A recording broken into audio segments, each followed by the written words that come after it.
You wake up, but you don't feel rested. You check your phone again. You scroll, pause, scroll some more. There's nothing there you haven't seen before. Yet you keep looking. You tell yourself, just 5 more minutes. That 5 minutes becomes an hour.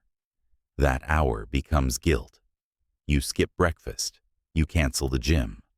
And somewhere deep inside, you whisper, "What's wrong with me?" The truth, nothing is wrong with you. You're not broken. You're not lazy. You're not weak. You're just drained. Psychologically, emotionally, energetically. You're leaking power moment by moment into things that don't give anything back. And what's worse, you don't even realize it's happening. This video is your mirror. But it won't just reflect what's happening to you. It will show you why. Because today we're going to uncover the hidden forces that silently suck the life out of you. Not just the habits you see, but the unseen beliefs and unconscious patterns behind them. You don't need more motivation. You need to reclaim your energy. And by the end of this video, you'll finally understand how. Let's begin. Part 1. The invisible drain. What you can't see is killing your power. Most people don't burn out from doing too much. They burn out from doing too little of what actually matters. Carl Jung once said, "Until you make the unconscious conscious, it will direct your life and you will call it fate." Let's make it conscious. You wake up and check your phone. That's not just a habit. That's a dopamine loop. You avoid conversations, responsibilities, eye contact. That's not personality. That's psychic depletion. Your energy system telling you it doesn't have enough charge to face friction. You stay up late binge watching, even when you're exhausted. That's not winding down. That's emotional avoidance. The body postponing reality because it no longer feels safe in it. So here's the question. Where is all your energy going? Let's track the leaks. Leak number 1. Instant gratification overload. You've trained your nervous system to seek tiny hits of pleasure instead of building long-term fulfillment. Each hit, scrolling porn, junk food, small talk, gives a drop of dopamine. But then, you crash. And when you crash, you don't recover. You crave another hit. That's not just addiction. That's learned helplessness disguised as coping. Leak number 2. Overthinking. You think too much but act too little. Why? Because your energy is locked in your head, not flowing into your body. You're playing simulations of reality instead of living reality. Each overanalysis is another blockage in your psychological bloodstream. Leak number 3. Guilt after pleasure. This is the most dangerous one. It's not what you do, it's what you feel after doing it that kills you.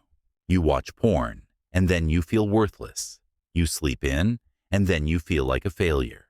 You cancel plans, and then you criticize yourself for being inconsistent. This guilt isn't just emotional, it's energetic. It creates internal friction. Friction becomes fatigue.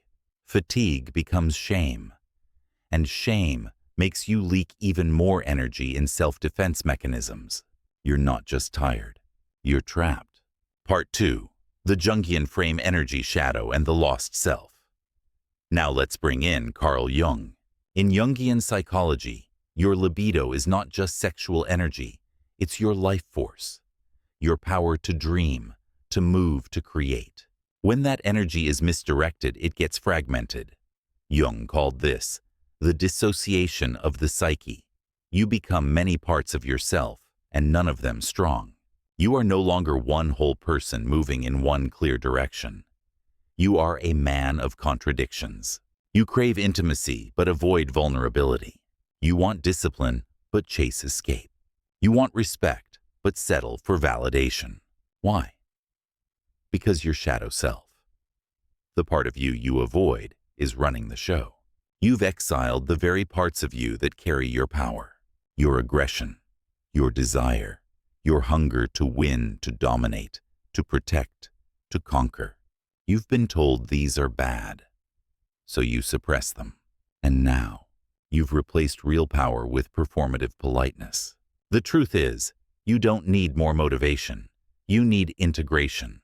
That means reclaiming your lost energy from every fake smile you wear, every suppressed "no, you never said," every pleasure that became a punishment. Part 3. Your energy system. Think of yourself like a battery. Let's go practical.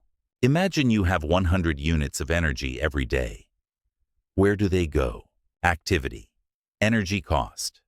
Mindless scrolling, 15 units. Social mask at work, 20 units. Suppressed feelings, 25 units. Guilt after pleasure, 20 units. Porn, plus. Post-release crash, 10 units. Self-criticism, 10 units. And what's left for creating your life, pursuing your goals, building a body you love, having powerful conversations? Almost nothing. Your willpower isn't broken, it's pre-spent. You're running on fumes by 2 p.m. Not because you're weak, but because your system is full of leaks. You want clarity, stop leaking. Part 4. Daily reclamation. Practice how to get your energy back. Now, here's how to start reclaiming your energy. Practice. 1. Energy tracking. Each hour, stop and ask, where did my energy just go? Write it down. Don't judge it. Just track it. Awareness is the first power. Practice 2. Block the drains for 3 days. Pick 3 drains and commit to blocking them for 72 hours. Examples: no porn, no social media after 9 p.m., no skipping meals, no gossip or meaningless conversation. You'll feel withdrawal. That's good. It means the circuit is breaking. Practice 3. Breathe plus posture, signal. Most men underestimate posture and breathing. Here's a secret. You cannot feel powerful if you look powerless. Straight spine, deep diaphragm breathing. 10 minutes a day. Do it. Every day. Track the change. Practice 4. Shadow journaling. Ask yourself nightly, what did I want to say or do today, but suppressed? Write it down. Your power lives in what you didn't express. This is how you meet your shadow. The new code of power. Let's be clear. Power is not about dominating others. It's about not being dominated by your own patterns. When you stop giving your energy to things that do not serve your growth, you begin to glow in ways others can't ignore. You'll notice people treat you differently. You speak less, but are heard more. You act slower, but achieve more. You feel alone, but not lonely. Because for the first time, you are plugged back into yourself. Not your persona, not your past, not your pain, but your presence. Now I want to hear from you. What's one behavior you suspect is leaking your energy? And what's your plan to reclaim it, starting today? Drop it in the comments. Own it. Say it out loud. Make the unconscious conscious. We'll be here reading every response. And if this hit home, get ready for day 2. Because once you stop draining your energy, you'll have to learn how to direct it. And that's where real transformation begins.